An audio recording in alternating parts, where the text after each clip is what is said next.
अभी तक हमने एआई से बात स्टार्ट की थी और एआई की ब्रांचेस में हमने देखा था कि एआई की मल्टीपल ब्रांचेस हैं जिसमें एक मशीन लर्निंग है।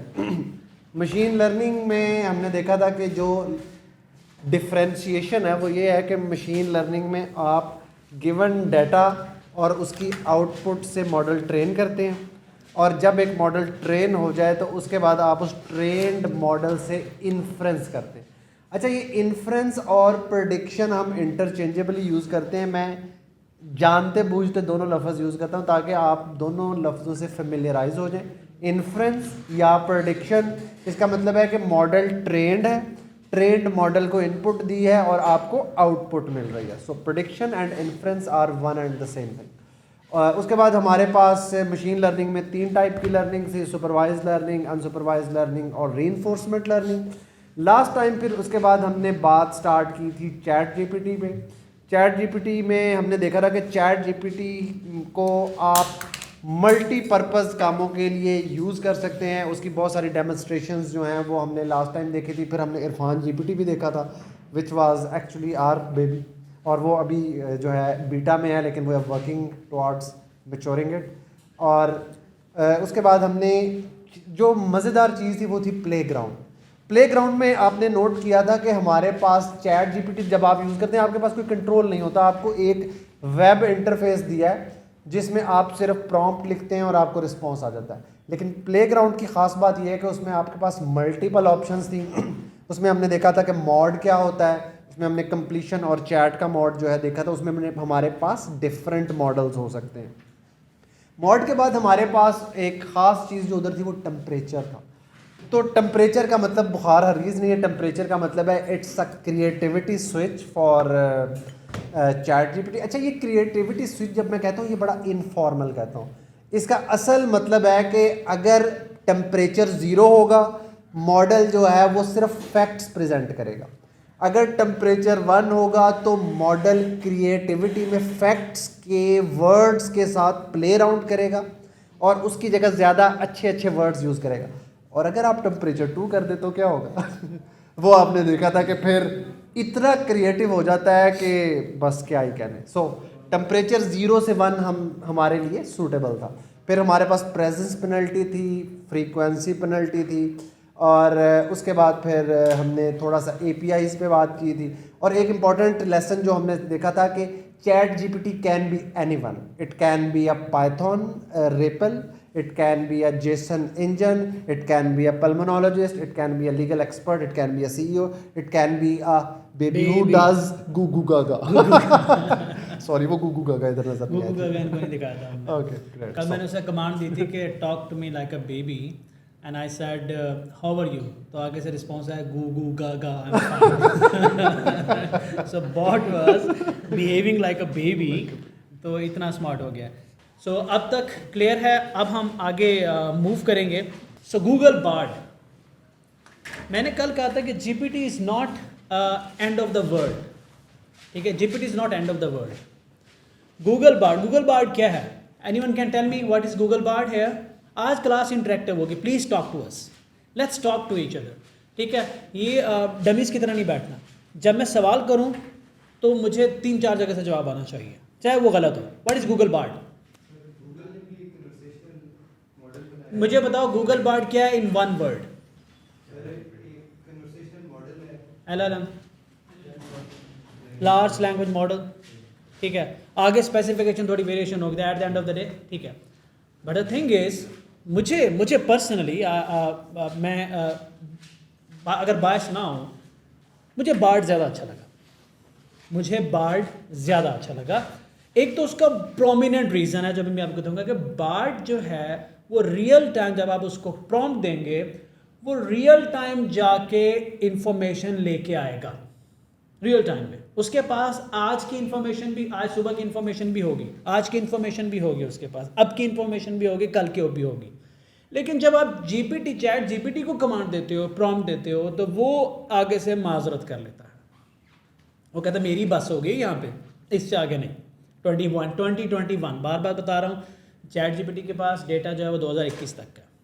बार्ड का ये सबसे बेहतरीन फीचर है। ठीक है, उसके बाद इस वक्त बार्ड की एक्सेस जिन जिन लोगों का है वो उनके लिए फ्री है। इनका अभी तक कोई कॉस्टिंग मॉडल फाइनलाइज नहीं हुआ, राइट? अगर मैं मिस कर रहा हूँ तो अगर कोई देख लीजिएगा, इनका अभी तक कॉस्टिंग मॉडल फाइनलाइज नहीं हुआ। एक्सेस ईजी है। मुझे पर्सनली इसके कंटेंट की क्वालिटी अच्छी लगी। जब मैं इसको बहुत डिटेल से एनालाइज कर रहा था, इसके कंटेंट के अंदर वो जो एक सिमेट्री होती है, जो एक कंटिन्यूटी होती है, वो ऐसा है कि जैसे एक 8 साल का बंदा रिस्पॉन्ड कर रहा हो और एक 12 साल का बंदा 12 ईयर एक्सपीरियंस का बंदा रिस्पॉन्ड कर रहा हो, तो बार्ड जो है वो थोड़ा ज़्यादा मैच्योर लगता है। और अगेन जो मुझे एक और चीज़ जो चैट जीपीटी के पास बिल्कुल नहीं है, वो है कंटेंट की ऑथेंटिसिटी, कि कंटेंट असल है, जो बोल रहा है वो सही बात कर रहा है या नहीं। जब चैट जीपीटी का रिस्पॉन्स आता है, यू हैव नो वे कि वो जो बोल रहा है वो सही है या गलत, बट गूगल में आप उसको वैलिडेट कर सकते हो, और जीमेल वैलिडेट कर सकते हो। ऐसा ऐसा स्टेप बाय स्टेप जाते हैं उसकी तरफ, तो आप उसको वैलिडेट कर सकते हैं। वो मैं इनको दिखाना चाहता हूँ, पहले समरी दे दूँ तो कितना 2 बड़ी इंपॉर्टेंट बातें होगी, real time information, valid information. अब इसके अंदर जब वैलिड इंफॉर्मेशन की मैं बात करता हूँ गूगल बार्ड के अंदर, तो एक फिनोमिना है हेलुसिनेशन का। देखा था कि चैट जीपीटी आपको 10 अटेम्प्ट में से 5, 7, 8, 9 सही देगा, एक गलत देगा, आप गलत को भी सही समझ जाओगे, क्योंकि वो बार बार सही बात कर रहा था ना, तो उसको भी गलत को भी सही समझ जाओगे। इसे हेलुसिनेशन कहते हैं, क्योंकि you have no option to validate the content from there. Obviously net पे जाएंगे, फिर उसी गूगल पे सर्च करेंगे और फिर वो सारा कुछ करेंगे and you will be able to validate that, but instantly आपके पास नहीं होता। तो हेलुसिनेशन वहाँ ज़्यादा है, बार्ड में कंपैरेटिवली कम है। अगर आप वैलिडेट करें तो आई वुड से नहीं है, क्योंकि वो एक कंट्रोल इंफ्रास्ट्रक्चर में चलता है। और लार्ज लैंग्वेज मॉडल है, मैं इसको बता चुका हूँ। अब मैं थोड़ा सा आपको बार्ड स्क्रीन शेयर करके बार्ड के कुछ यूज़फुल कमांड दिखाऊंगा, लेकिन सबसे अच्छी जो कमांड लगी ना जब हम बार्ड को एक्सप्लोर कर रहे थे, अभी आप चैट जीपीटी से कंटेंट निकालते हैं, कॉपी करते हैं, जीमेल में डालते हैं, ठीक है, और मुझे ईमेल कर देते हैं। कुछ लोग मुझे व्हाट्सएप कर देते हैं, ठीक है, मुझे व्हाट्सएप करके कन्विंस करते हैं कि सर आपने ट्रिप पे लाजमी जाना है, ठीक है। तो इन बार्ड आप डायरेक्ट जब रिस्पॉन्स आता है तो वहाँ पे एक ऑप्शन है, आप उसे क्लिक करते हैं, वो सारा रिस्पॉन्स आपके जीमेल के ड्राफ्ट में चला जाता है। आप अपने जीमेल के ड्राफ्ट भी ऑटोमेटिकली वहाँ से खुल जाता है। आपने जो एडिट्स करने हैं, चेंज करना है, कंटेंट करते हैं और ईमेल भेज देते हैं। ज़िंदगी आसान नहीं लग रही थोड़ी थोड़ी? बार्ड देखो, लार्ज लैंग्वेज मॉडल दोनों हैं, लेकिन बार्ड की जो पीछे टीम और उनका एक इकोसिस्टम है ना, वो बहुत बड़ा है। मैं हमेशा कहता था, बार्ड जब पहले डेमो में तकरीबन फेल हो गया था जो उसमें, तो मैंने कहा था they will come back very strongly. और अभी भी आई रियली बिलीव दैट के they gonna do a lot of things. So यहाँ तक आपको समझ में आए 3 बड़ी चीज़ें। अब मैं इनको प्रैक्टिकली आपको दिखा भी देता हूँ बार्ड के बारे में ना। Let me share my screen. What is the current political situation in Pakistan? Simple. ठीक है, थोड़े स्पेलिंग मिस्टेक जाने दें इसको। What is the current political situation in Pakistan? What Bard says and what GPT says. GPT का बहुत लंबा response नहीं आएगा। So here is the response from the Bard guys. उसको पता है कि इस वक्त पाकिस्तान में क्या हो रहा है, जीपीटी को नहीं पता। GPT fail. See that? Current political situation is unstable and uncertain. बड़ा प्यार से उसने बोला है, ठीक है। मैं और भी इनको कमांड दे सकता हूँ, लेकिन मैं सोच रहा हूँ कि ना दूँ, मुनासिब नहीं है। मैं वो ये भी पूछ सकता हूँ क्यों है, कौन है, किसने कराया, क्या अज़ाइम है, so something like this. But वो इतनी डीप में नहीं जाएगा, वो आपको जेनेरिक आंसर देगा, लेकिन आपको रियलिस्टिक आज के आंसर देगा जो नेट पे मौजूद है। एक सवाल मैं एक्सपेक्ट कर रहा हूँ डेस्परेटली कि कोई तो करे मुझसे, कोई बंदा तो वो सवाल करे, तो मुझे लगेगा कि हमारी मेहनत हलाल होगी। क्योंकि एक ख़ास सवाल मैं यहाँ एक्सपेक्ट कर रहा हूँ, जिसको भी माइंड में कॉन्सेप्ट स्ट्रॉन्ग हैं वो मुझसे ये सवाल ज़रूर करेगा। सो आई विल वेट, क्योंकि मुझे खुशी होगी कि इतने 100 लोग, 1000 लोग सुन रहे हैं, कोई एक बंदा वो सवाल करेगा मुझसे। सर ये रियल टाइम पे मॉडल अपडेट हो रहा है, ट्रेंड हो रहा है इंटरनेट से ही अपनी गुड क्वेश्चन, मोर और लेस सही जगह पे गया। क्या ये इन्फॉर्मेशन स्क्रैप करके लेके आ रहा है या रियल टाइम पे मॉडल ट्रेन हो रहा है? देखो इन्फॉर्मेशन नहीं आती, इन्फॉर्मेशन मॉडल को जा रही है, मॉडल आपको इन्फॉर्मेशन दे रहा है, ठीक है। स्क्रैप पर इतना फास्ट कभी हो नहीं सकता। सर्विसेज होंगी, most likely I can just as a technical person से दैट गूगल की सर्विसेज होंगी, they are doing their pulling the content, training their models और आ रहा है। लेकिन रियल टाइम का मतलब ये नहीं कि मेरे बटन हिट करने पे मॉडल ट्रेन हुआ है। नो, मेरे बटन हिट करने पे मॉडल ट्रेन नहीं हुआ, मेरे बटन हिट करने पे मॉडल ने रिस्पॉन्ड किया है। मॉडल ट्रेन उनकी सर्विसेज कर रही है, जो उनके पास एक डेटाबेस है, जो कंटिन्यूअस सर्विसेज चल रही हैं, वो अपने मॉडल को फीड कर रही हैं। अगर मैं आपको थोड़ा और सीक्रेट बताऊं तो समथिंग लाइक दिस हम इरफान जीपीटी में करने जा रहे हैं, कर रहे हैं। और ऑनेस्टली स्पीकिंग जब हम ये कर रहे थे तो मुझे बार्ड के ये वाली चीज़ों के बारे में हम नहीं सोच रहे थे, लेकिन something like this Irfan GPT में हो रहा है। लेकिन इन चीज़ को दोबारा समझा देता हूँ, हमारे बटन ट्रेन करने पे मॉडल नहीं लर्न कर रहा, लेकिन कंटिन्यूसली लर्न कर रहा। फॉर एग्जाम्पल एसईओ जो लोग करते हैं, आपको पता है क्रॉलर आता है, वेबसाइट क्रॉल करता है, इन्फॉर्मेशन लेके जाता है। क्रॉलर का एक खास फ्रीक्वेंसी होती है, आप उसको इनवाइट भी करते हैं कि आओ हमारी वेबसाइट विजिट करो, वो खुद भी आता है विजिट करने के लिए। ये तो क्रॉलर है ना, ये उनके माइक्रो सर्विसेज आपके, तो उसमें मैं जाऊँगा नहीं, बट समझने के पीछे से हो रहा है सारा कुछ।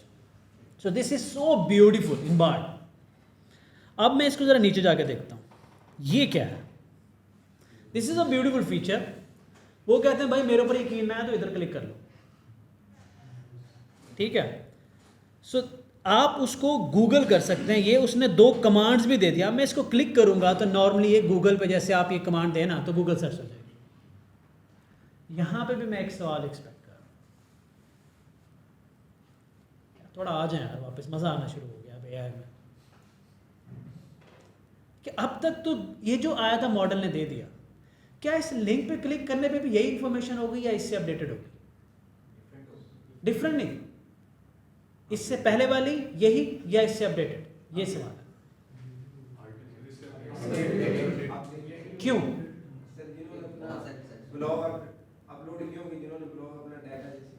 हो सकता है कि सर्विस ने अभी तक डाटा पुल ना किया, ये आपके पास मिल रहा है, जो हो सकता है किसी ने अभी पुश किया, हो सकता है अभी करोड़ों चल रहा है। देयर आर चांसेस कि वो updated information, there are chances, not 100%, there are chances कि आपके पास इस पे क्लिक करने पे और भी इन्फॉर्मेशन आएगी लेटेस्ट। देयर आर चांसेस, याद रखें, क्योंकि यू नेवर नो कि पीछे से इन्फॉर्मेशन कब वो फैच करके मॉडल को फीड कर रहे हैं, ठीक है। अब मैं आपको एक स्टोरी बिल्ड करता हूँ, वो लोग जिसको अभी तक नहीं समझे। ऐसा समझें कि आप अपने घर एक मुलाजिम छोड़ के गए, आपने उसको इंस्ट्रक्शन दी है कि जब घर पे मेहमान आएँ तो आपने ये काम करने हैं, यहाँ उनको बिठाना है, ये उनको खिलाना है, ये उनकी खिदमत करनी है। तो ये आपने अपने मुलाजिम को एक उसके दिमाग में एक डेटा फीड कर दिया कि जब घर पे मेहमान आए तो आपने ये एक्शन करने और मेहमानों को इस तरह उसकी देखभाल करनी है, और आप घर छोड़ के चले गए। अब जितना आप उसको बता गए हैं वो उस मेहमानों के साथ उस तरह से करेगा, लेकिन अगर 2-4 मेहमान ऊपर नीचे आ गए तो बेचारा फंस जाएगा। ये हो गया चैट जीपीटी। बार्ड की एग्जांपल मैं कैसे फिट करूँगा? आप समझें कि आपने सारी इन्फॉर्मेशन उसको दी, साथ में उसके कान में हेडफोन लगा दिया और अपने साथ कनेक्ट कर लेंगे, मेरे से फ़ोन पे बात भी कर लेना, और आप उसको इन्फॉर्मेशन फीड भी करते रहे अकॉर्डिंग टू द सिचुएशन जो भी आपके पास आती रहे। आप रास्ते में जा रहे हैं, ड्राइव करते हो, याद आया ओ यार मैंने फ्रिज में ये चीज़ रखी थी, आपने फ़ौरन उसको बताया कि फ्रिज में कोक भी पड़ी हुई है, ये भी उनको सर्व करनी है।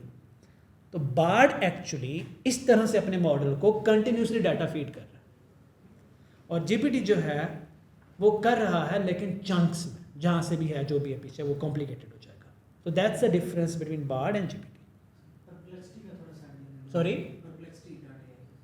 अभी उस पर जाएंगे ना तो आप आउट ऑफ द कॉन्टेक्स्ट नहीं जाते ना, अभी इसको बार्ड को कंटिन्यूटी लेके चलते हैं and then will see, let's focus. क्योंकि आप ग्रेजुएट हो, आप एक डोमेन में हो, लेकिन बार बार याद है हमारे साथ कुछ लोग जिनके माइंड में स्टोरी बिल्ड करनी, वो ब्रेक हो जाएगा।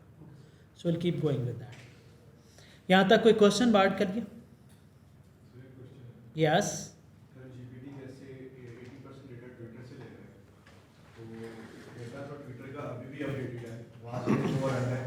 डेटा नहीं ले रहा क्योंकि एलॉन मस्क ने कॉन्ट्रैक्ट ख़त्म कर दिया था, ट्विटर डेटा प्रोवाइड नहीं कर रहा था। डेटा ट्विटर के पास तो है लेकिन ट्विटर दे नहीं रहा ना। इस पे मैं कुछ हाँ, जी प्लीज़। अच्छा, ये सिर्फ एक चीज़ ज़हन में हमें रखनी चाहिए कि सिर्फ एक ही डाटा सोर्स नहीं है। सबसे बड़ा डाटा सोर्स जो है वो विकीपीडिया और विकीमीडिया है। उसके अलावा कितने रिसर्च पेपर्स हैं दुनिया में जो ओपन सोर्स है, कितनी बुक्स है, प्रोजेक्ट गाटनबर्ग और पता नहीं कौन कौन सा, कितना लिटरेचर पड़ा है दुनिया में। तो ये चीज़ ज़हन में रखें कि जब हम लैंग्वेज मॉडल ट्रेन करते हैं तो हमारे पास कोई एक सोर्स नहीं होता। और एक और चीज़ हमारे ज़हन में आनी चाहिए, आपने कभी ट्विटर की लैंग्वेज देखी? उसमें ग्रामर कोई अच्छी नहीं होती, उसमें बड़े छोटे छोटे वर्ड्स होते हैं, उसको जब आपने क्लेम करना पड़ता। इसका मतलब है कि लैंग्वेज मॉडल ने ये डाटा तो यूज़ किया, लेकिन लैंग्वेज मॉडल के पास डाटा के और बहुत सारे सोर्सेज हैं, बहुत सारा, जितना लिटरेचर बुक्स पढ़ी हुई हैं वो है, जितना विकिपीडिया पे डेटा पड़ा हुआ है वो है, जितने रिसर्च, जितने आर्टिकल्स, जितने news, magazine, blogs open source हैं वो सब है।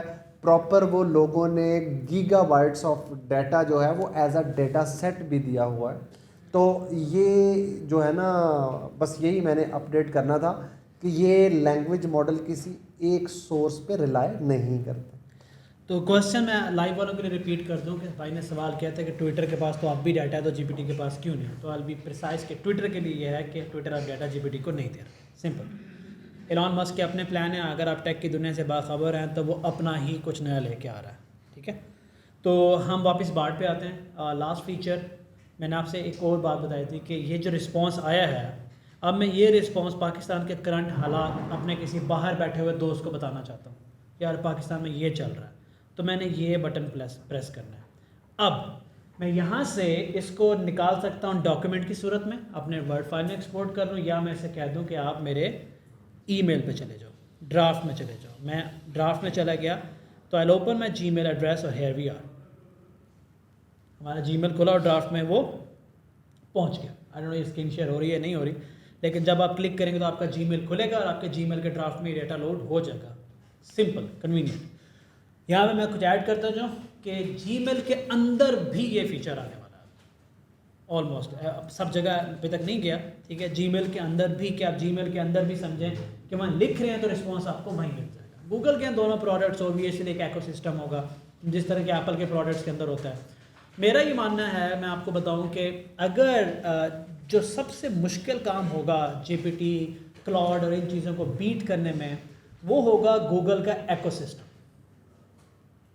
यू नो, एप्पल यूज़र होता है ना, अब मैं ये यूज़ करता हूँ आईफोन, तो मैं इसके साथ एयरपॉड यूज़ करता हूँ, या मैं इसका एप्पल वॉच यूज़ करूँगा, और मैं इसके साथ मैकबुक यूज़ करूँगा, क्योंकि सारे इतनी नाइसली कनेक्टेड है कि मैं एक के बगैर दूसरे को मज़ा नहीं आता।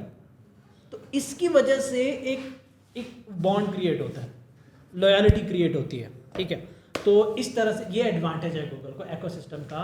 चैट जीपीटी माइक्रोसॉफ्ट के साथ मिलकर वो सिस्टम डेवलप कर रहा है, याद रखो, लेकिन वो डेवलप हो रहा है, वो क्लोजली रिश्तेदारियों में चलते जा रहे हैं, बढ़ते जा रही हैं रिश्तेदारियाँ आपस में। बार्ड के बारे में कोई question before I move to next thing, that is Claude? Yes.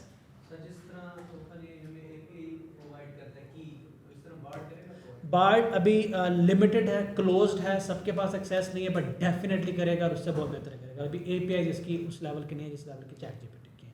That's one drawback. लेकिन मैं इसको ड्रॉबैक इसलिए नहीं कहूँगा क्योंकि कंफर्म है उसने करनी है, लेकिन it's just a matter of time. ठीक,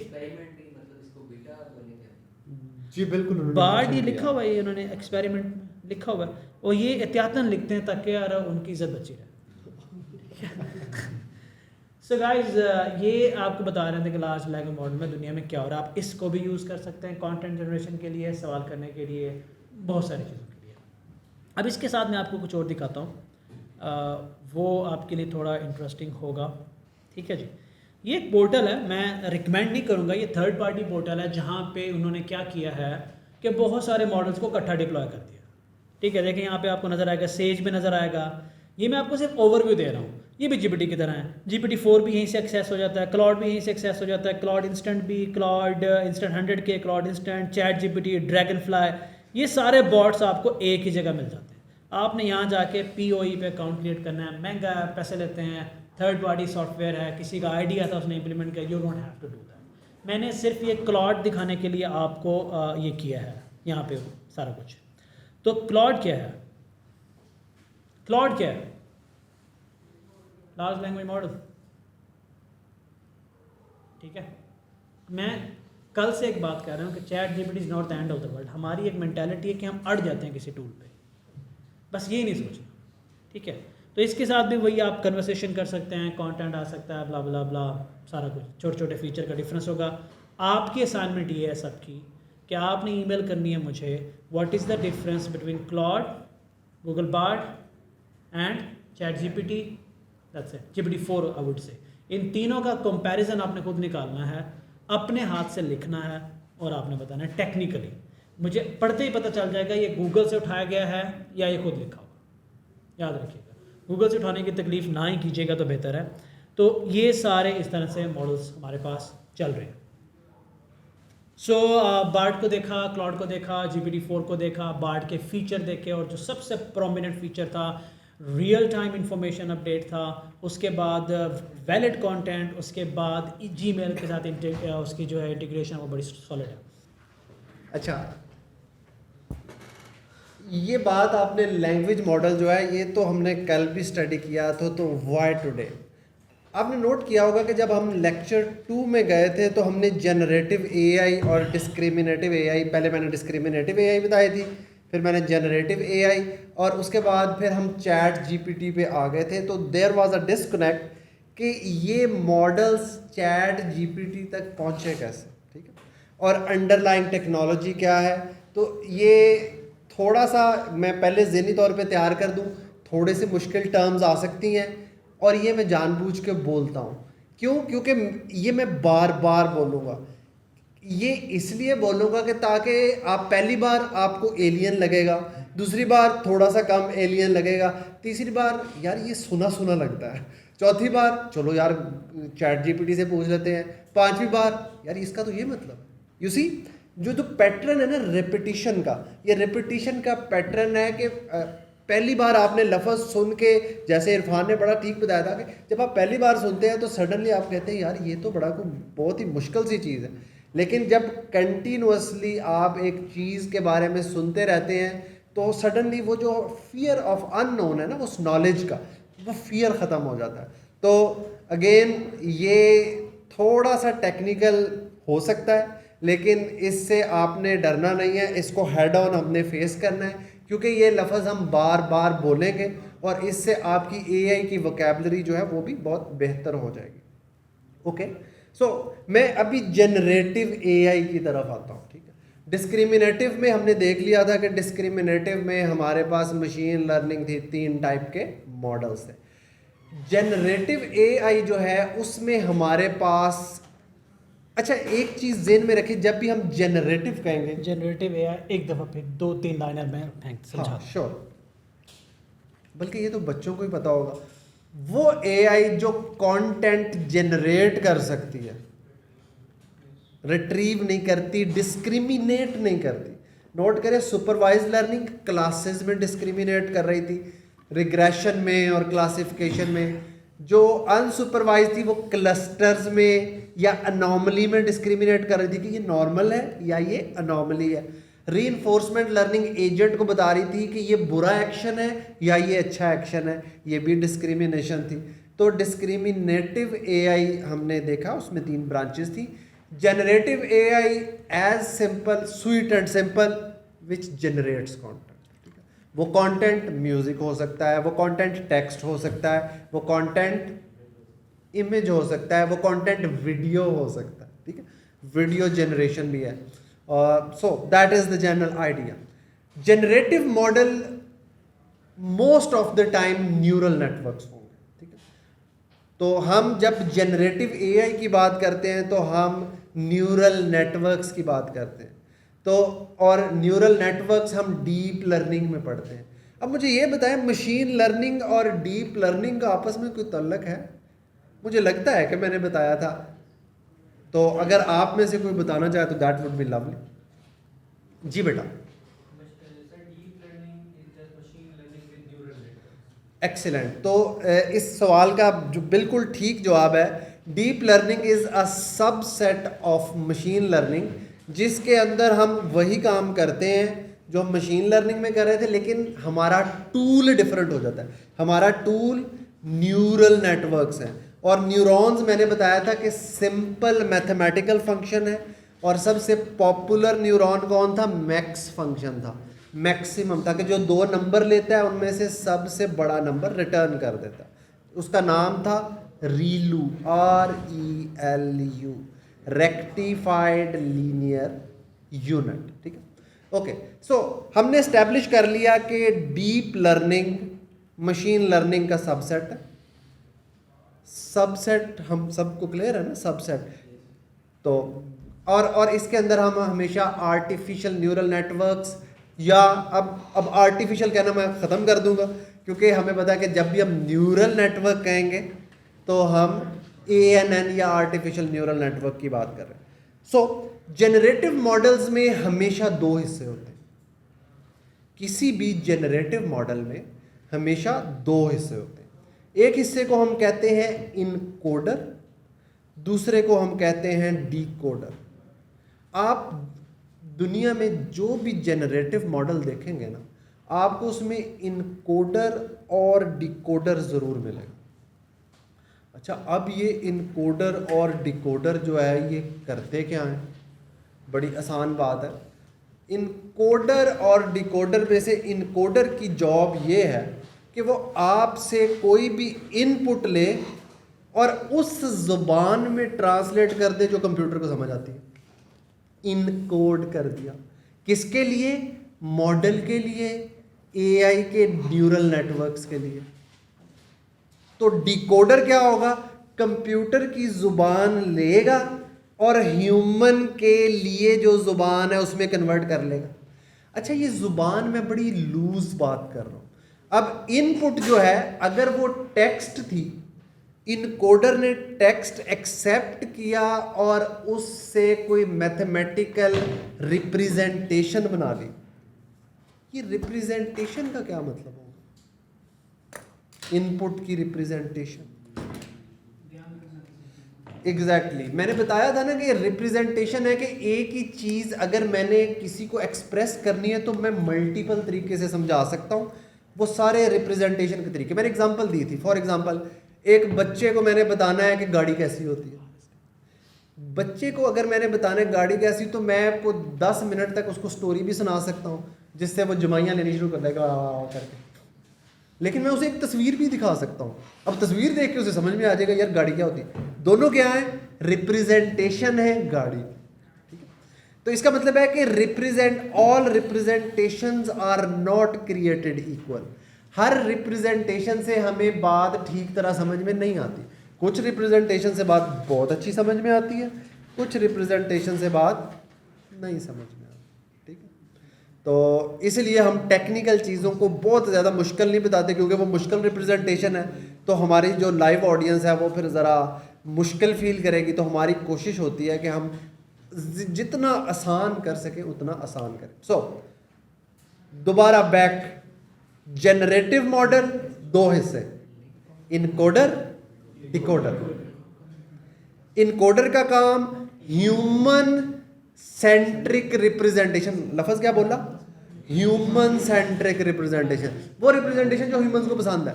तस्वीर हो सकती है, वीडियो हो सकती है, टेक्स्ट हो सकता है, स्पीच हो सकती है। लेकिन अब मैंने उसको एक सिंपल नहीं है, मुश्किल है, लेकिन एक नाम दे दिया कि ये सारी चीज़ें क्या हैं? ये ह्यूमन सेंट्रिक रिप्रेजेंटेशन। इनकोडर का क्या काम है? ह्यूमन सेंट्रिक रिप्रेजेंटेशन से मशीन सेंट्रिक रिप्रेजेंटेशन में चीज़ ले आना ताकि मशीन को समझ में आ जाए। तो डिकोडर का क्या काम होगा?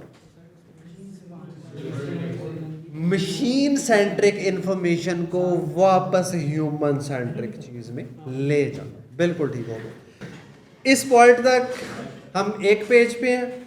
जनरेटिव मॉडल 2 हिस्से, इनकोडर, डिकोडर। गुड हो गया, ओके।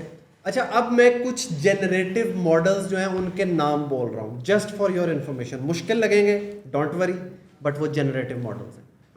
ऑटो इनकोडर एक जनरेटिव मॉडल है। GAN, gain, generative adversarial net एक और जनरेटिव मॉडल है। ठीक है, लार्ज लैंग्वेज मॉडल्स एक और जनरेटिव मॉडल है, डिफ्यूजन मॉडल्स एक और जनरेटिव मॉडल है, ठीक है। सो ये सिर्फ नाम है, और ये नाम क्योंकि ये नाम आएंगे, तो बस मेरा मकसद बताने का ये था कि ये नाम जब भी आए आपको पता होना चाहिए they fall into generative AI, ठीक है। जनरेटिव एआई में ये कुछ ना कुछ क्रिएट कर रहे हैं, ठीक है। इस पॉइंट तक अगर आपके जहन में कोई भी क्वेश्चन है तो please ask any question till this point. मैंने बताया auto encoders, auto encoders, encoders, D for delta, encoders, D for delta, ठीक है। Okay good. अब हमें अगली बात जो अंडरस्टैंड करनी है वो है रिप्रेजेंटेशन, ठीक है। मैंने स्टार्ट से मैं आपको बताता आ रहा हूं कि जो मशीन लर्निंग के मॉडल्स हैं वो टेक्स्ट एक्सेप्ट नहीं कर सकते, उन्हें नंबर चाहिए होते हैं, ठीक है ना। यानी ये अब ये ऐसे है जैसे मैं हवाई जहाज़ 40,000 की फुट की बुलंदी से आप ज़मीन को देख रहे हैं। अब हम जो वो प्लेन है ना वो हम थोड़ा सा 20,000 फीट की बुलंदी पे आ जाते हैं। अब वो नंबर्स नहीं है, हम ये कहेंगे कि मशीन लर्निंग को न्यूमेरिकल रिप्रेजेंटेशन चाहिए। यू सी, पहले मैं कह रहा था मशीन लर्निंग मॉडल्स को नंबर चाहिए होते हैं, अब मैं कह रहा हूं कि मशीन लर्निंग मॉडल्स को न्यूमेरिक रिप्रेजेंटेशन चाहिए होती है, ठीक है, ताकि वो अपना काम कर सके, ठीक है। तो जनरेटिव मॉडल्स की सबसे बड़ी स्ट्रेंथ ये है कि ये ऐसी रिप्रेजेंटेशन लर्न कर लेते हैं जिससे हम बहुत सारे काम ले सकते हैं। जैसे लार्ज लैंग्वेज मॉडल टेक्स्ट की रिप्रेजेंटेशन लर्न कर लेते हैं, डिफ्यूजन मॉडल्स जो हैं वो इमेज की रिप्रेजेंटेशन लर्न कर लेते हैं, और उसके बाद उस रिप्रेजेंटेशन से वो नए इमेज भी बना सकते हैं। लार्ज लैंग्वेज मॉडल एक रैंडम रिप्रेजेंटेशन से टेक्स्ट बना सकते हैं, ठीक है। रिग्रेशन और क्लासिफिकेशन क्या होती है, मैं एक क्वेश्चन ना ले लूँ पहले हमारे जो प्रेजेंट लोग हैं उनसे। मैंने क्वेश्चन ये किया है कि रिग्रेशन और क्लासिफिकेशन क्या होती है, आप 1 मिनट में बता दें। बस इतना साल सा एग्जैक्टली। रिग्रेशन में आप स्कोर प्रेडिक्ट करते हैं, क्लासिफिकेशन में आप लेबल प्रेडिक्ट करते हैं। Short and sweet answer. जी, तो ये था short and sweet answer. Okay जी, जनरेटिव एआई, लेट्स स्टार्ट जहाँ से हमारा वो टूटा था सीक्वेंस। जनरेटिव एआई, हर जनरेटिव मॉडल के 2 पार्ट हैं, इनकोडर ह्यूमन सेंट्रिक से कंप्यूटर सेंट्रिक, और डिकोडर कंप्यूटर सेंट्रिक से ह्यूमन सेंट्रिक। अब जो सबसे ज़्यादा मशहूर जनरेटिव मॉडल आजकल यूज़ हो रहा है ना, उसका नाम है transformer neural networks. Transformer neural networks के भी 2 पार्ट हैं, एक इनकोडर पार्ट है और एक डिकोडर पार्ट है। इनकोडर इज रियली गुड कि वो ह्यूमन सेंट्रिक रिप्रेजेंटेशन लेके कंप्यूटर सेंट्रिक लगाए। अब आप मुझे ये बताएं कि अगर मेरे पास ट्रांसफॉर्मर का इनकोडर है और वो ह्यूमन इंफॉर्मेशन से कंप्यूटर को अंडरस्टैंड करने वाली इंफॉर्मेशन में ले जा सकता है, तो क्या मैं इसे क्लासिफिकेशन और रिग्रेशन के लिए यूज कर सकता हूं?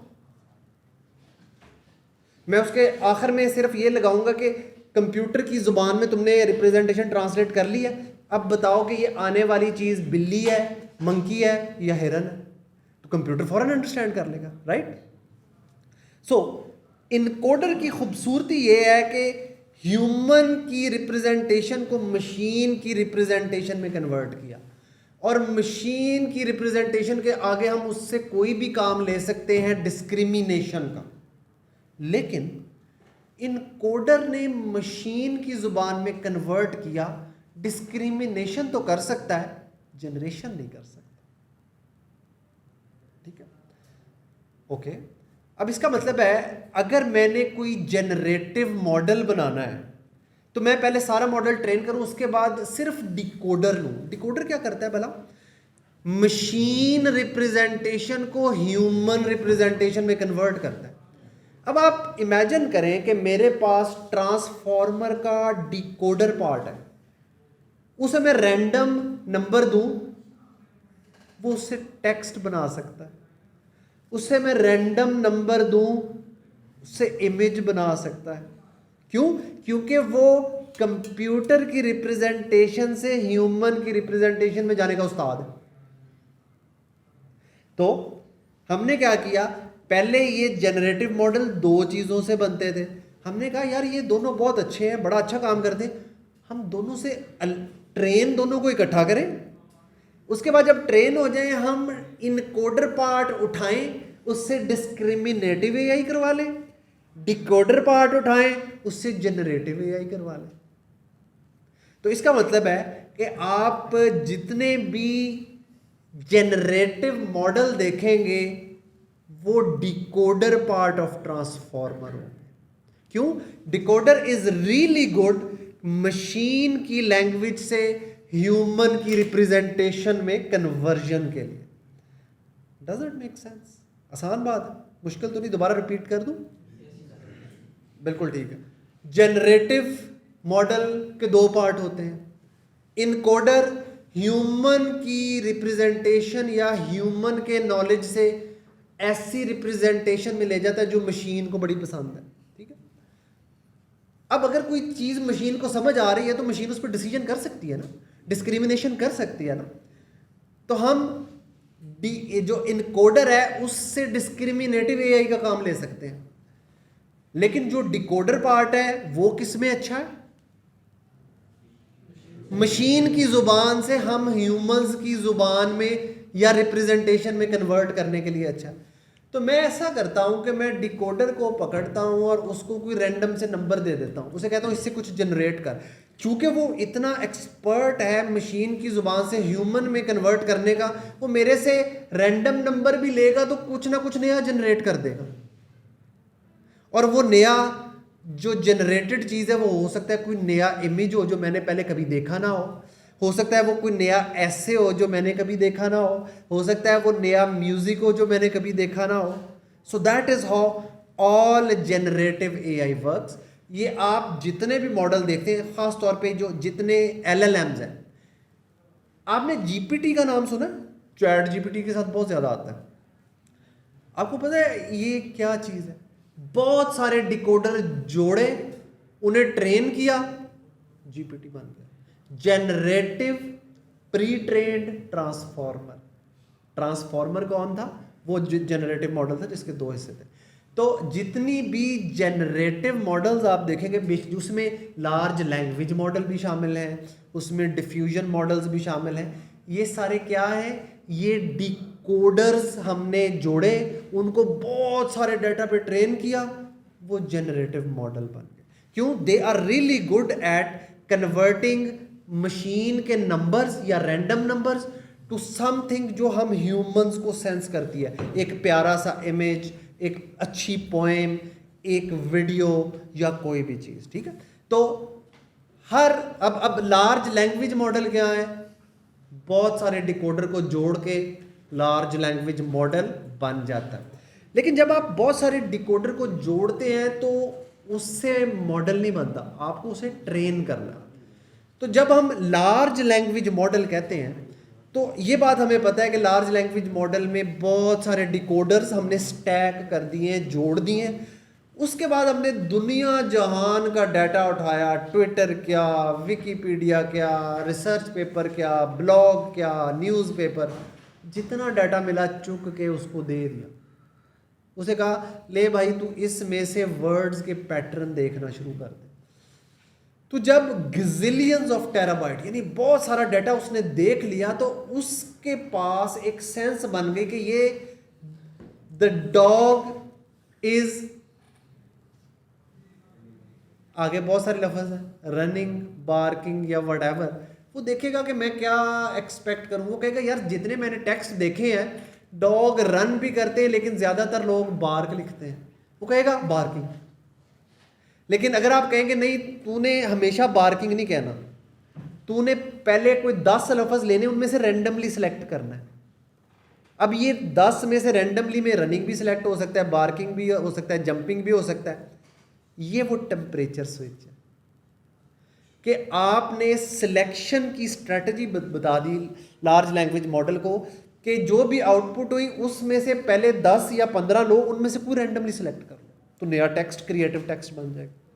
सो लार्ज लैंग्वेज मॉडल में एक और चीज़ जो मैं आपको डिस्कस करना चाहता हूँ वो है हमारे पास एम्बेडिंग्स। कितना खौफनाक लफ्ज़ लगता है एम्बेडिंग्स। डायग्राम देख के तो वैसे ही इट्स सीरियसली डिफिकल्ट। डायग्राम भूल जाए। Embedding is just the encoding which computer loves. याद है ना इनकोडर क्या कर रहा था? हमारी नॉलेज को ऐसी रिप्रेजेंटेशन में कन्वर्ट कर रहा था जो कंप्यूटर को बहुत पसंद थी। That is embedding. और एम्बेडिंग वो जुबान है जो कंप्यूटर्स को बहुत पसंद है। सिर्फ इतना जानना इंपॉर्टेंट है। अब जुमला बहुत बड़ा हो सकता है, एम्बेडिंग क्या होगी? सिर्फ 8, 10 नंबर या 20 नंबर होगा बस, ठीक है। एम्बेडिंग के लिए आपने सिर्फ इतनी चीज याद रखनी है। सो अब जब भी लफ्ज वेक्टर एम्बेडिंग या एम्बेडिंग आए, आपके जहन में आना चाहिए वो जुबान जो कंप्यूटर को बहुत पसंद है, वो चीज़ जो एआई को बहुत पसंद है, ठीक है। सो लार्ज लैंग्वेज मॉडल तक अब हमारा ट्रेवल जेनरेटिव एआई से लार्ज लैंग्वेज मॉडल तक मैं समराइज कर रहा हूँ। जेनरेटिव एआई, जेनरेटिव मॉडल्स, हर जेनरेटिव मॉडल के 2 part, encoder, decoder. Encoders are really good. Encoders क्या करते थे? ह्यूमन सेंट्रिक से मशीन सेंट्रिक यानी एम्बेडिंग्स में आते हैं, और एम्बेडिंग के आगे आप उनसे कोई भी डिस्क्रिमिनेटिव काम ले सकते हैं। जो डिकोडर पार्ट है, they are really good at taking embeddings and converting it to something which human understand. तो वो जनरेटिव काम के लिए बड़े अच्छे हैं। और हमारे जितने लार्ज लैंग्वेज मॉडल्स हैं वो सारे के सारे डिकोडर से बने। हर जनरेटिव लार्ज लैंग्वेज मॉडल बहुत सारे डिकोडर्स से बना, ठीक है। So that is something. जी इस पॉइंट तक हमारी जो लार्ज लैंग्वेज मॉडल की बात है वो ख़त्म हुई, और अब हमारी बात स्टार्ट होती है डिफ्यूजन मॉडल्स। स्टेबल डिफ्यूजन का नाम लोगों ने बहुत सुना है। तो 2 तरीके हो सकते हैं। एक तो ये है कि पहले हम स्टेबल डिफ्यूजन से कुछ इमेजेस जनरेट करें। दूसरा ये है कि मैं आपको ब्रीफ सा आइडिया दूं और फिर हम इमेजेस जनरेट करें। Brief idea, very good. Diffusion models, नाम सुनकर डर लगता है। डिफ्यूजन मॉडल्स, इमेजिन करें आप एक कमरे में बैठे हैं और उसमें बहुत गर्मी है और उसमें एक एसी लगा हुआ है। ये तो इमेजिन करना आसान है ना। जब आपने एसी चलाया, स्टार्ट किया बिल्कुल, तो कमरे में गर्मी थी। एसी स्टार्ट हुआ, एसी ने आहिस्ता आहिस्ता उस रूम के अंदर जितने पार्टिकल्स थे एयर के, उनका टेम्परेचर चेंज करना शुरू किया। आहिस्ता आहिस्ता एसी टाइम में चलता रहा। कमरे के अंदर जितनी एयर थी उसके इंडिविजुअल मॉलिक्यूल्स ठंडे होते रहे। एक टाइम आया कि रूम चिल हो गया। ये डिफ्यूजन है। अब आप इमेजिन करें एसी की जगह एक मॉडल है, एआई मॉडल है, कोई भी मॉडल है, जनरेटिव मॉडल है। आपने जनरेटिव मॉडल जो है उसे एक इमेज दिया। स्टार्ट में इमेज बिल्कुल इमेज की तरह, जैसे कमरा गर्म था। अब कमरे में एसी था, एसी की जगह कौन आ गया? मॉडल। और कमरे में जो पार्टिकल थे एयर के, उनकी जगह कौन आ गया? इमेज। एसी ने इंडिविजुअल एयर के मॉलिक्यूल्स को ठंडा किया तो कमरा ठंडा हुआ ना। तो एआई का मॉडल तस्वीर के इंडिविजुअल पिक्सेल्स को आहिस्ता आहिस्ता रीशेप करना शुरू कर दे, उन पे थोड़ी थोड़ी चेंज करता चला जाएगा, करता चला जाएगा, करता चला जाएगा। एक टाइम ऐसा आएगा कि वो तस्वीर जो है वो बिल्कुल नॉइज लगना शुरू हो जाएगी आपको। हमारे पास अब आपके सामने एक स्लाइड है, हमारे पास एक इमेज थी। इस इमेज में आपको पता है इमेज पिक्सेल्स से बनती है, ठीक है। जैसे एसी ने कमरे के एयर के पार्टिकल्स को पार्टिकल वाइज आहिस्ता आहिस्ता ठंडा किया और आखिर में रूम चिल हो गया, एआई के मॉडल ने तस्वीर के पिक्सेल्स को पकड़ के आहिस्ता आहिस्ता उन पे ऑपरेशंस अप्लाई करने शुरू किए, करता चला गया, करता चला गया, और एक टाइम आया इमेज नॉइज बन गया। अच्छा, अब अगर इमेज नॉइज बन गया और मॉडल को पता है कि उसने क्या क्या प्रोसेसेस अप्लाई किए थे ये नॉइज बना, अगर मैं मॉडल को नॉइज दूं और वो रिवर्स में काम करे तो इमेज नहीं बन जाएगा। इमेज नॉइज में एक कमेंट देखा है कि इमेज नॉइज को ज़रा इजी वर्ड में कन्वर्ट कर देते हैं। ओके, मेरे पास सबसे आसान रिप्रेजेंटेशन है तस्वीर, ब्लर कर देते हैं उसको। हाँ। या ऐसी चीज़ अंडरस्टैंड नहीं हो रही, एग्जैक्टली गिच में हुई है, बिल्कुल। ठीक है, तो उसको हम नॉइज कहते हैं। पुराने जमाने में टीवी जब सिग्नल खराब होते थे ऐसे शुर्र वो आ रहा होता था, आजकल के टीवी नहीं दिखाते लेकिन अनफॉर्चुनेटली। नॉइज का मतलब जो है ना, यहाँ पे अगर आप डेटा की दुनिया में, नॉइज का मतलब थोड़ा डिफरेंट है। आप सुनेंगे कि जी इस डेटा के अंदर नॉइज है, टेक्सचुअल डेटा होकर हम कहेंगे इसमें ये नॉइजी डेटा है, खराब डेटा, इसका मतलब है वो ख़राब डेटा है। और ख़राब से मुराद ये है कि वो डेटा जो प्रॉपरली समझ नहीं आ रहा। फॉर एग्जांपल, एक बच्चा आके आपके साथ गागा गूगू करके कुछ कहने की कोशिश करता है और आपको समझ नहीं आ रही होती कि कहना क्या चाह रहे हो भाई, तो इसका मतलब है कि वो जो डेटा आपको दे रहा है वो नॉइजी डेटा है, ठीक है। इस तरह जब नॉइजी पिक्चर की बात कर रहे हो तो पिक्चर शोर नहीं मचा रही, इसका मतलब ये है कि पिक्चर की समझ नहीं आ रही आपको कि ये है क्या, ये जैसे केबल खराब होती है, जहाँ तो यार पीछे चल क्या रहा है, ठीक है। तो that's the meaning of noise. Very good. So ये वाकई मेरे जहन में कभी भी नहीं आ सकता था कि हमारी ऑडियंस को समझ नहीं आ रही। Thank you so much, that was lovely. क्योंकि नॉइज से हम ट्यून्ड है नॉइज को देखने के जी वो खराब हो जाएगी, लेकिन कुछ लोगों के लिए शोर भी एक नॉइज होती है, राइट? ओके, सो ये सोच रहे होंगे कि सर तस्वीर शोर कैसे करें। Exactly, thank you so much, ये बड़ा इंपॉर्टेंट पॉइंट था, ये मेरे जहन में नहीं आना था। Okay good. So does that make sense कि एक तस्वीर है, उसके इंडिविजुअल पिक्सेल्स को हम ऐसे, अब मॉडल को पता है ना उसने पहले क्या काम किया, फिर क्या काम किया, फिर क्या काम किया, करता करता करता करता आखिर में सारी तस्वीर उसने ब्लर या ख़राब या गंदी सी कर दी। अब मुझे ये बताएं कि ये नॉइजी या गंदी सी तस्वीर जो है ये रैंडम नंबर्स हैं, पिक्सेल्स के अंदर रैंडम नंबर है, तो रैंडम नंबर के पिक्सेल्स बनाना कितना मुश्किल काम है। आंखें बंद करके बटन दबाऊं एक चीज़ बन जाए। अब मैं मॉडल को कहूँ, अब तूने जिस तरह से एक तस्वीर को इस गंद में कन्वर्ट किया था, अब ये जो फजूल सी गंदी सी पिक्चर है इस पे वही चीज़ें अप्लाई कर तो वो एक तस्वीर बन जाएगी। सो that is how diffusion models work, ठीक है। डिफ्यूजन मॉडल से रिलेटेड आपके जहन में कोई भी क्वेश्चन है तो please go ahead ask. Diffusion model का नाम आपके जहन में आते ही आपके जहन में वो एसी और कमरा आ जाना चाहिए, और जिस तरह वो ठंडा करता है, और अगर एसी ठंडा कर सकता है तो वो कमरे को गर्म भी कर सकता है। उसे पता है कि उसने कैसे पार्टिकल्स को वो उनका टेम्परेचर ख़त्म किया था। सो ये डिफ्यूजन मॉडल्स है। अब इधर से एक और मसला क्रिएट होता है जिसकी वजह से ये डिफ्यूजन मॉडल बहुत पहले आ गए थे लेकिन सक्सेसफुल नहीं हो सका। मैं एक थोड़ी सी एप्लीकेशन यहाँ देना चाहूँगा, जो आपने अभी कॉन्सेप्ट समझाया एक नॉइजी इमेज से क्लियर इमेज तक, कि ये टेक्नोलॉजी जो है ना इस तरह की काफ़ी जगहों पे यूज़ होती है। पर्टिकुलरली इस वक्त ख़ास तौर पे जितनी सीसीटीवी फुटेज कैलकुलेट की जाती है, आर्मी हो, पुलिस हो, जो ये इदारे होते हैं उनके पास ये टेक्नोलॉजी है, बड़े हाई प्रोफाइल में उनके पास GPUs होते हैं जहाँ पे ये एक ब्लरी इमेज को लेके किया जाता है। आपने काफ़ी सुना होगा कि केस सॉल्व हो जाते हैं इससे, बहुत ज़्यादा मूवीज़ में हम देखते हैं। सैटेलाइट इमेजेस जो होती हैं वो सैटेलाइट इमेजेस में समझ नहीं आ रही तो पिक्सल बाई पिक्सल उसको करेक्ट किया जाता है। तो इस टेक्नोलॉजी के से बहुत ज़्यादा काम पहले से लिया जा रहा है, लेकिन सिर्फ इसका तरीकाकार बदल रहा है और इम्प्रूवमेंट आ रही है। इसका कॉन्सेप्ट अर्ली स्टेजेस से आ रहा है, लेकिन इसमें जिद्दत आती जा रही है इस वक्त। तो अब वो ज़रा तेज़ हो गया मॉडल। तो just I wanted to add an example. Okay good, thank you, नहीं नो प्रॉब्लम, गुड।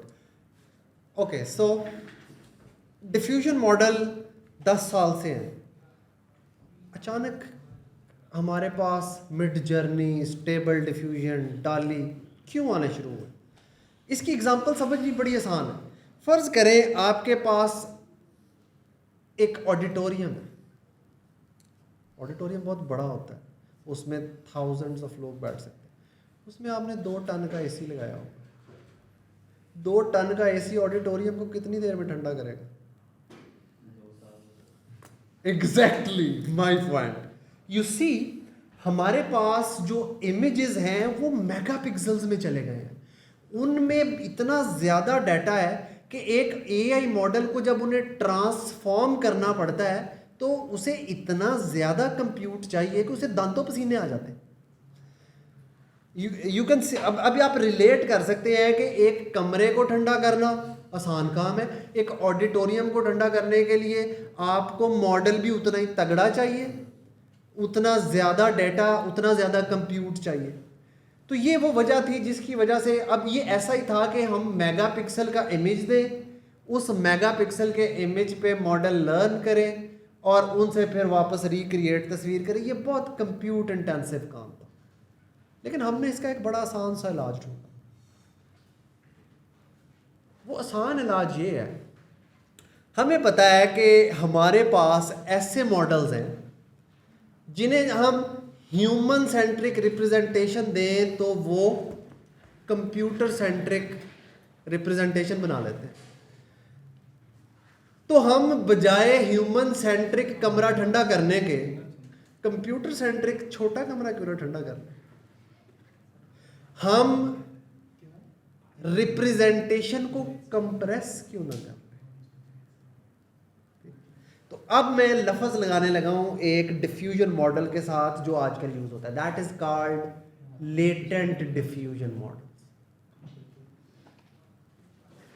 कितना हैवी साउंडिंग लफ्ज़ है, लेटेंट डिफ्यूजन मॉडल। लेटेंट का क्या मतलब है? ह्यूमन रिप्रेजेंटेशन से एम्बेडिंग में आ जाओ, वो लेटेंट रिप्रेजेंटेशन।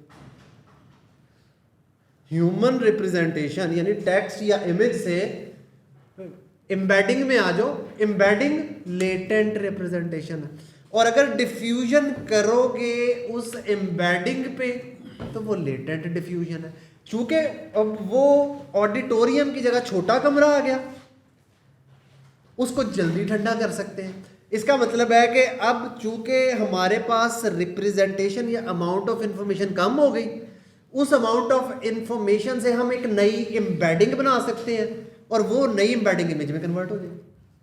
ठीक है, तो डिफ्यूजन मॉडल्स में जो अब हमारे पास ये सारे मॉडल्स आ रहे हैं, ये सारे लेटेंट डिफ्यूजन मॉडल्स। ठीक है, जनरल आइडिया सिर्फ मैंने ये देना था कि पहले बहुत ज़्यादा इंफॉर्मेशन को हम चेंज करने की कोशिश करके रीजनरेट कर रहे थे। स्लाइड बदलना, हमें समझ में आया, जी बदलने, हमें समझ में ये आया कि यार ये काम नहीं ठीक।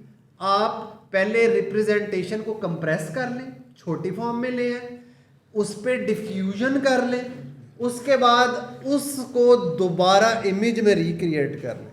सो that is the success for diffusion models. So stable diffusion अब आप पढ़ सकते हैं, बल्कि मैं स्लाइड से ही पढ़ देता हूँ।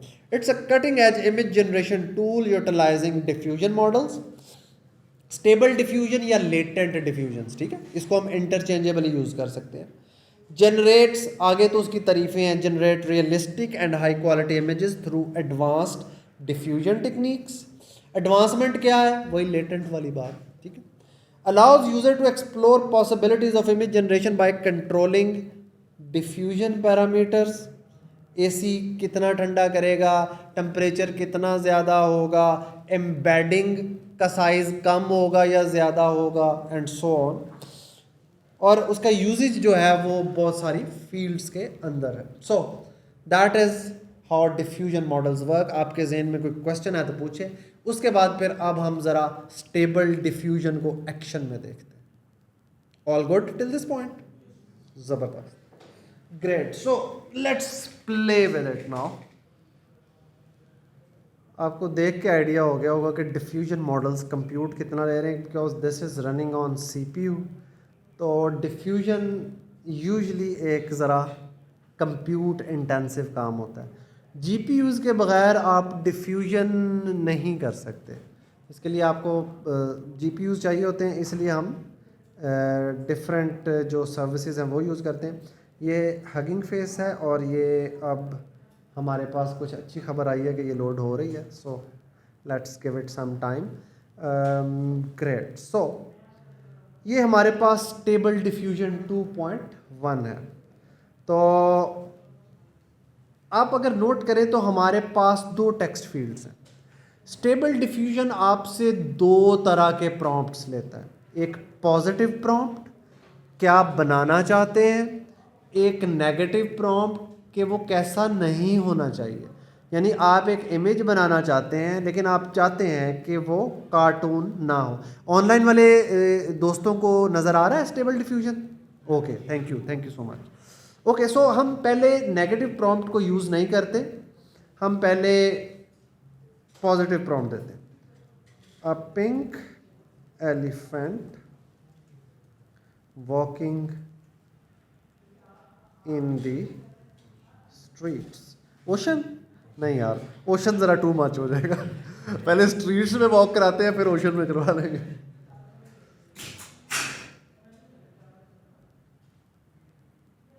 ओके जी, डिफ्यूजन प्रोसेस स्टार्ट हो गया। इसने टेक्स्ट को एम्बेडिंग में कन्वर्ट किया और चूंकि अब ये एम्बेडिंग को पेंट करके इमेज बनाने का एक्सपर्ट है तो उसने वो एम्बेडिंग पकड़ी, उस पर पेंटिंग स्टार्ट कर दी। जब ये पेंटिंग कंप्लीट होगी तो आपके पास एक इमेज होगा जो कि नॉइज़ से इमेज बना है। ठीक है, so that is the general idea of diffusion models.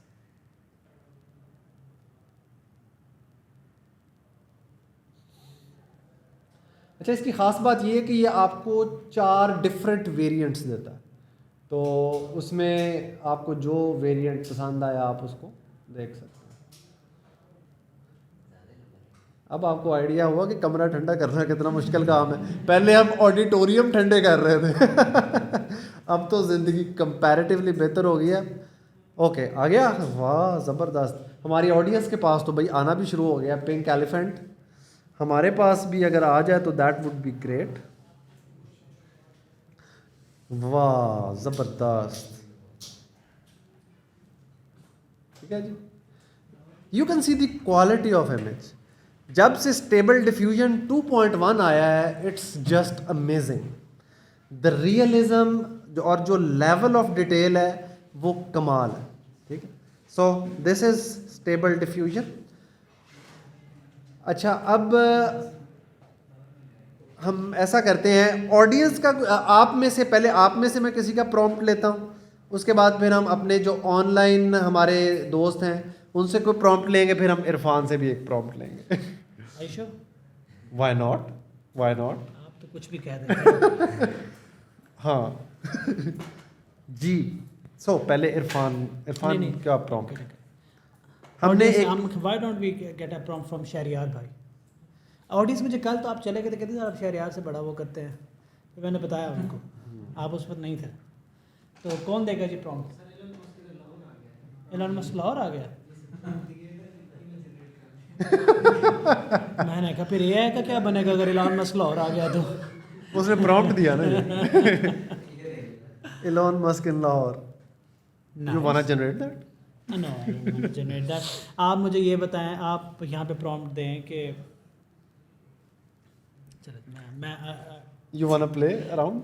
वो आता है ना माइंड में, फिर कंट्रोल करना पड़ता है। हाँ, प्लीज लोग देख रहे हैं तो आप इसी प्रॉम्प्ट दे दें। हमारे पास नीचे बहुत सारे प्रॉम्प्ट्स हैं, मैंने जस्ट कोई भी क्लिक करना है। ये देखें, मैं आपको मज़े मज़े के इमेजेस दिखाता हूँ। मैं तो सिर्फ ज़रा चाह रहा था कि कोई मज़ेदार प्रॉम्प्ट आया ऑडियंस से। ये पिंक एलिफेंट एक्चुअली मेरा आइडिया था। और मैं ऑडियंस से प्रॉम्प्ट ले लेता हूँ। A group of Pakistani young man, group of Pakistani youth, a group of Pakistani Pakistani youth, repres- young people, young young man, people, young people, group of young Pakistani young people people representing the country as data scientist. representing Pakistan as data scientist. country Representing Pakistan as the data scientist. क्या बेटा? कुछ होगा था ये? Pakistan As data scientist. Data scientist.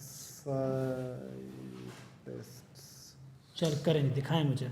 Okay ji, so let's do that. Meanwhile आप सब भी, आपने लिखना है हगिंग फेस और स्टेबल डिफ्यूजन, आप खुद पहले भी कर ऐसे सकते करो हैं. ना, देखो तो मुझे नज़र क्या आता है. वी आर ऑलमोस्ट कितना यूजुअली कितना टाइम लगता है इसके ऊपर? अभी चूंकि पीक आप टाइम मुझे है ये बताएं कि तकरीबन. इस वक्त मॉडल्स क्या कर रहे हैं? हाँ, ये मैंने समझाया था. जब आपने टेक्स्ट लिखा उसको एक रिप्रेजेंटेशन में कन्वर्ट किया. डिफ्यूजन मॉडल जो है वो उस वेक्टर एम्बेडिंग से इमेज जनरेट करने का एक्सपर्ट है. उसने वो रिप्रेजेंटेशन या एम्बेडिंग ली, उसके बाद उस एम्बेडिंग के ऊपर डिफ्यूजन प्रोसेस स्टार्ट किया. और चूंकि ये एम्बेडिंग टेक्स्ट से आई थी तो डिफ्यूजन प्रोसेस में भी ट्रेनिंग में ये ख्याल रखा गया था कि टेक्स्ट और इमेज की रिप्रेजेंटेशन मिलती जुलती हो.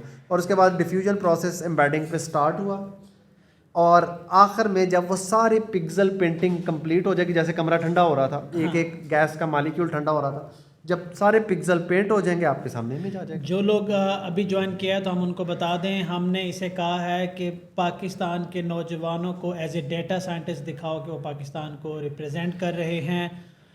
मॉडल थोड़ा कंफ्यूज हो रहा है, वो कोशिश कर रहा है और देखते हैं कि मॉडल हमें क्या पिक्चर देता है इस ऑर्डिनरी प्रॉम्प्ट के साथ, जिसके अंदर मैंने एनाटमी का बिल्कुल ख्याल नहीं रखा. तो खैर डॉक्टर साहब इन्हें छेड़ना देना. नहीं, बिल्कुल नहीं छोड़ो. कि मॉडल जनरेट कर क्या हुआ बेटा? आप इधर हो ना, नहीं भाई, आप इधर, आप इस चेयर पे हैं ना, आप इधर तो हैं, आ जाए ना, आप आ जाए. अब आप आ जाओ, आ जाओ, आ जाओ, आ जाओ ना, तो मेरे साथ आ जाओ, रेंज में तो आओ. अस्सलाम वालेकुम सर. अस्सलाम वालेकुम, क्या हाल है? अल्हम्दुलिल्लाह सर. ठीक ठाक. वेरी मुझे नाइस. डॉक्टर साहब से मेरी बात हुई थी एवरीबॉडी, उन्होंने कहा कैसा पढ़ा रहे हो, सही पढ़ा रहे हो, आवाम को समझ आ रही है? मैंने कहा आप आएँ और आप पूछें हाँ. और हमें भी थोड़ा रिचार्ज करें और आवाम को भी थोड़ा टाइम दें. तो है इज़ डॉक्टर जावेद इकबाल साहब, जिन्होंने मुझे मोटिवेट किया और गाइड किया और इंस्पायर किया कि हम ये सफ़र स्टार्ट कर सके. Thank you sir for coming. बिल्कुल. Thank you. मैं असल में तो शुक्रिया अदा करने के लिए आया हूँ इरफान का और डॉक्टर शिराज साहब का, क्योंकि एक तो होता है ना कि किसी की जॉब है और उसको अपनी लाइन ऑफ ड्यूटी कुछ काम करना होता है. तो इन दोनों दोस्तों ने in line of their duty नहीं बल्कि आउट ऑफ देयर ड्यूटी इसको अपनी रिस्पॉन्सिबिलिटी समझते हुए ये हजारों लाखों, क्योंकि ये रिकॉर्ड हो गया है, चलता रहेगा सारा कुछ, तो इन्होंने ये जो कुछ किया है मैं बहुत ही इनका शुक्रिया अदा करता हूँ. और ये सारा क्रेडिट जो है वो इरफान साहब को और डॉक्टर शिराज साहब को जाता है, जिन्होंने इतनी मेहनत की. और कुछ लोगों को शायद इस बात का पता ना हो कि इरफान की फैमिली यहाँ भावलपुर में है और ये 2 दिन के लिए यहाँ आते हैं और उस दौरान में तैयारी भी करते हैं, कोर्स भी कंडक्ट करते हैं, अपना जो प्रोफेशनल काम है वो भी करते हैं और जो और प्रोजेक्ट्स हैं वो भी करते हैं, फिर ड्राइव करते हुए वापस आते हैं, फिर वापस जाते हैं. तो अल्लाह ताला ही इसका अजर देगा. और इसी तरीके से डॉक्टर शिराज जो हैं, इनकी अपनी कमिटमेंट्स हैं, इनका प्रोफेशनल काम है, टीचिंग एज सच इनकी जॉब डिस्क्रिप्शन में नहीं है, लेकिन ये बहुत ही मेहनत से ये सब कुछ कर रहे हैं. और मैं इसको जो आपके सामने स्क्रीन पे तो नहीं आया, लेकिन मैं तमाम चीजों को बहुत ही कीनली फॉलो कर रहा हूं. और मुझे अभी पता लगा है कि जो हमने क्विज किया था तो उसका 95% रिजल्ट आया, विच इज अमेजिंग. नॉर्मल इस किस्म के प्रोग्राम, डिस्टेंट प्रोग्राम के अंदर अगर 50% से ज्यादा रिजल्ट आए तो हम ये समझते हैं कि भाई ये तो बड़ा अच्छा प्रोग्राम था. तो मगर ये जो 95% आया है, तो ये आप तमाम लोग मुबारकबाद के मुस्तहक हैं. और मैं तमाम पार्टिसिपेंट से कहूंगा कि आप इरफान साहब की, डॉक्टर शिराज साहब को जरूर इनके लिए दुआओं में इनको याद रखें. और इन्होंने बहुत जबरदस्त यानी ये जो पूरी कंट्रीब्यूशन की है, और आप खुद भी चिराग बनिए. देखिए, आपके साथ ये प्रोग्राम करने का मकसद ये था कि पाकिस्तान की बल्कि दुनिया की होप जो है वो आप यूथ हैं। अल्लाह ताला ने पाकिस्तान को यूथ की जो ह्यूमन रिसोर्स है उससे नवाजा है। दुनिया में बहुत कम मुल्क हैं जिसमें 52% जो आबादी है वो यंग लोग हैं, और आप लोग पाकिस्तान का मुस्तकबिल नहीं है, पूरी दुनिया का मुस्तकबिल हैं। तो अपने आप को अंडर एस्टिमेट ना कीजिए। आपको अल्लाह ताला ने बहुत ताकत दी है, और ये दोनों जो आपके मेंटोर्स हैं ये जरिया बने हैं, और ये आपका पहला कदम है। This is your first step, this is not your destiny. ये आपका आखिरी मंजिल नहीं है, ये आपका पहला कदम है। आपने इस पहले कदम पर चढ़कर और फिर बहुत बड़ी मंजिलें हासिल करनी है, और उससे इंशाल्लाह ये आपके दोनों उस्ताद भी प्राउड फील करेंगे। आप में से कोई जब बहुत जबरदस्त ब्रिलियंट परफॉर्म करेगा तो ये इन दोनों के लिए बहुत ही प्राइड की बायस होगी। स्टूडेंट अपने बच्चों की तरह होते हैं दुनिया के अंदर। आप याद रखिए, कोई भी बंदा किसी की भी तरक्की को देखे तो उसके दिल में थोड़ी सी जो एनवियस और जेलसी पैदा होती है, सवाए दो के, एक अपने शागिर्दों के और एक अपने रियल बच्चों के। अगर कोई मेरा शागिर्द मुझसे आगे बढ़ जाए तो ये मेरे लिए फख्र की बात होगी। तो मेरी ये दुआ है कि आप जितने लोग बैठे हैं, आप डॉक्टर शिराज के लिए और इरफान के लिए फख्र का बायस हों, और आप इनसे ज्यादा अचीव करें। जिस मकाम पर डॉक्टर साहब बैठे हैं आप उनसे भी आगे जाएं, और जिस मकाम पर इरफान बैठे हैं आप उनसे भी आगे जाएं। तो मैं बहुत ही शुक्रगुजार हूं अपने इन दोनों छोटे भाइयों का और दोस्तों का। इन्होंने बहुत जबरदस्त तरीके से इस कोर्ट को कंडक्ट किया है, और अभी ये जारी रहेगा। तो मैं आपको भी बहुत मुबारकबाद देता हूं कि आपने जिस तरीके से रिस्पॉन्ड किया है, और इसको एक्चुअली संभालना बहुत मुश्किल था, और अगर इरफान के साथ और डॉक्टर साहब के साथ पूरी टीम ना होती तो इसको संभालना मुमकिन नहीं था इतने लोगों को। तो you have done a great job. इसका अजर अल्लाह ताला आपको देंगे। Well done, well done. Thank you very much for coming, for inspiring us, for motivation. और यकीन करें आज जब हमने ये सेशन स्टार्ट किया ना, मैं आपको एक बात बताऊं, हम थके हुए थे। सफ़र 3-4 दिन का सफ़र था, 2 दिन से जाग रहे हैं, ऑफिस में स्टे किया था, जिस समय भी दर्द था। लेकिन जब आज हमने क्विज देने के बाद रिजल्ट्स देखे हैं ना लोगों के, जो इंटरेस्ट है, उस वक्त 719 लोग देख रहे थे और 739 लोगों ने हमारा फॉर्म फिल किया, और हमारे पास एवरेज 95% लोग पास हुए। तो आपने भी सही कहा कि दिल खुश हो गया, माशाल्लाह, बहुत अच्छा रिजल्ट देख के, और वो फ्रेश से हो गए हम। बहुत इनकरेजिंग था ये, दैट वाज वेरी इनकरेजिंग, अल्हम्दुलिल्लाह। और देखिए जो डिस्टेंट लर्निंग है ना, कि जिसमें आप डायरेक्ट इंटरेक्ट नहीं कर रहे होते अपने स्टूडेंट्स के साथ, और उसके अंदर ना ये बड़ा एक ड्रॉप आउट का बड़ा चांसेस होता है, लोगों का इंटरेस्ट को लूज होने का बड़ा चांसेस होता है। और मैंने आपको जैसे बताया है कि अगर स्टैटिस्टिकली 50 से 60% लोगों ने वो सही किया हो तो हम समझते हैं कि बड़ी अचीवमेंट थी। तो 95% इज लाइक 100%। तो this is amazing, this is amazing. और मैं इन बच्चों को सबको यही रिक्वेस्ट करूंगा कि आपने यहां रुकना नहीं है। आपने इसको सिर्फ ये समझना है कि ये आपको सिर्फ, ये जो हमारे दोस्त हैं इन्होंने ऐसे करके ना आपको पॉइंट किया है, ये मेथड ऐसे इशारा किया है। ये टीचर जो होता है ना वो एक्चुअली पॉइंटर होता है, वो बताता है तुम्हारी मंजिल ये है, टीचर का ये काम है। बाकी अपनी मंजिल आपने खुद हासिल करनी होती है। और जितनी ये मायूसी की फिजा पाकिस्तान में फैली हुई है, आप जैसे नौजवानों को और इरफान और डॉक्टर शिराज साहब जैसे टीचर्स को देखकर हम पूरे यकीन से कह सकते हैं कि पाकिस्तान का जो भी पॉलिटिकल इंस्टेबिलिटी है, जो भी इकोनॉमिक इंस्टेबिलिटी है, इंशाल्लाह जब तक आपके दम में दम है, जब तक आप पॉजिटिव हैं और जब तक आप ये समझते हैं कि इंशाल्लाह मैं पाकिस्तान के लिए कंट्रीब्यूट करूंगा, पाकिस्तान को कोई नुकसान नहीं होगा इंशाल्लाह Aziz. So congratulation to each and everyone.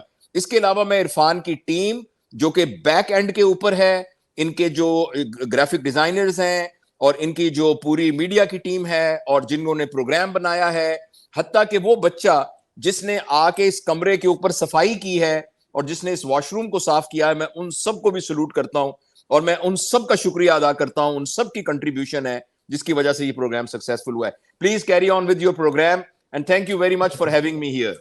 जज़ाकल्लाह sir, thank you very much, thank you very much. हमने एक प्रॉम्प्ट डिज़ाइन किया है, आप ज़रा वो देखें, मैं आपको एक स्क्रीन शेयर कर रहा हूँ, अल्लाह करे उसका रिस्पांस आ गया हो।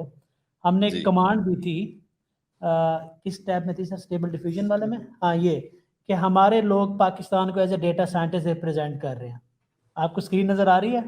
जी जी जी, तो ये बच्चे नजर आ रहे हैं। मैंने कमांड दिया था, हाँ, कि group of Pakistani young people representing Pakistan as a data scientist, और ये इमेज जनरेट हुआ माशाल्लाह। एक दिन ऐसा आएगा इंशाल्लाह इंशाल्लाह इंशाल्लाह। और मेरी आपसे ये रिक्वेस्ट होगी कि ये जितने बच्चे पार्टिसिपेंट हैं पाकिस्तान के मुख्तलिफ शहरों में या पाकिस्तान के बाहर हैं, मुझे पता लगा है कुछ लोग हमारे हमसाया मुल्क भारत से भी हैं और कुछ और मुल्कों से भी। ये इन सबको हमें एक फैमिली की तरह लेके जाना है, क्योंकि हमारा एक्ट लोकल है, मगर हमारा जो टारगेट और पर्सपेक्टिव है वो विदाउट फ्रंटियर्स है, विदाउट बाउंड्रीज है।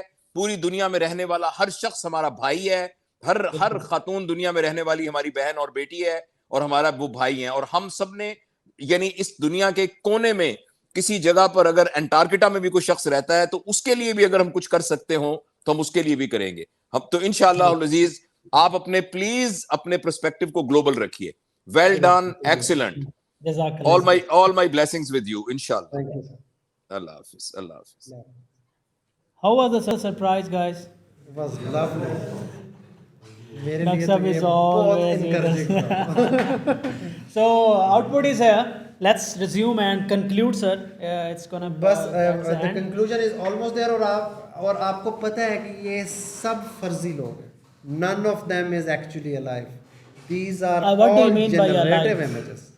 None of them ये is- generative images. हाँ हाँ, तो वो इनसे हाँ। पैदा नहीं हुआ। हाँ. We have no idea But these see things यार, exist. मुझे तो ऐसा लग रहा है कि ये हम ही में से है ना? है ना? जैसे किसी यूनिवर्सिटी में जाए, बंच ऑफ जो बच्चे हैं वो आपके पास आए तो वो ऐसी फील ही आपको दे। इट्स अमेजिंग, माशाल्लाह। ये बिल्कुल भी एआई जनरेटेड इमेज नहीं लग रहा, राइट? और अभी मैंने लो किया है इसलिए आपको फेसेस थोड़े से वो ख़राब कर रहे हैं, लेकिन अगर मैं इसको हाई करता, क्योंकि टाइम ज़्यादा ले रहा था, तो ये इतना अमेजिंग होना था, रियलिस्टिक लगना था ये। सो तो डिफ्यूजन मॉडल्स जो हैं वो they are now very mature to generate the AI images. So अब हम एक असाइनमेंट भी आपको देंगे। That was another surprise. Irfan का सरप्राइज प्लेजेंट था, मेरा प्रॉबेबली उतना प्लेजेंट नहीं है। तो हमारी टीम जो है वो आपके साथ ये शेयर कर रही होगी। और कोई कॉन्सेप्ट नहीं होगा। पहला जो वेंसडे का सेशन होगा वो 8 बजे स्टार्ट होगा और हम पाइथन की बेसिक्स को कवर करेंगे। पाइथन में हम प्रोग्राम करेंगे, एपीआई समझेंगे, एपीआई को बनाएंगे, हिट करेंगे, कोई रिस्पांस लेके आएंगे, थोड़ा तेज़ चलेंगे। तो आप लोगों का काम ये है कि अगले हफ्ते तक पाइथन की बेसिक्स को इधर उधर से समझ लें, क्योंकि हम यहाँ पे थोड़ा तेज़ जाएंगे। पाइथन को कवर करने के बाद कुछ ना कुछ ऐसा बनाना है कि आप अपने अगले जो 2 लेक्चर्स हैं वो बहुत ही इंपॉर्टेंट होंगे और उसमें हमने ये सारा कवर कर देना है। स्पीड अप करना है तो इसलिए थोड़ा सा हमने टाइम रिड्यूस किया, क्योंकि कुछ एडवांस लेवल के कॉन्सेप्ट भी आ गया है वो कवर करने हैं। तो आज इन सारी चीज़ों को देखना ज़रूरी था। मेरे ख्याल में थ्योरी हमारी यहाँ एंड होती है और आगे थोड़ा सा और टेक्निकल होगा। तो be ready for the next lecture. Okay, Adeel Amjad साहब का क्वेश्चन था कि क्या डिफ्यूजन जो है ये इमेजेस के अलावा टेक्स्ट और वीडियो या ऑडियो पे भी अप्लाई हो सकती है? जी बिल्कुल हो सकती है। और जो म्यूज़िक एलएम है, जो म्यूज़िक जनरेट करता है, या ये लार्ज लैंग्वेज मॉडल है, ये इस एग्जैक्ट सेम नहीं लेकिन मिलता जुलता प्रोसेस है। एम्बेडिंग्स पे ही अप्लाई करके कुछ ये जनरेट करते हैं, तो कॉन्सेप्ट मिलता जुलता है। आंसर है जी, यस। जी बिल्कुल फ्री है। ये जो हगिंग फेस वाली है, आपने लिखना है हगिंग फेस और स्टेबल डिफ्यूजन, गूगल पे सर्च करेंगे तो आप ये फ्री पेज पे पहुंच जाएंगे। इसके लिए तो साइन इन की ज़रूरत भी नहीं है।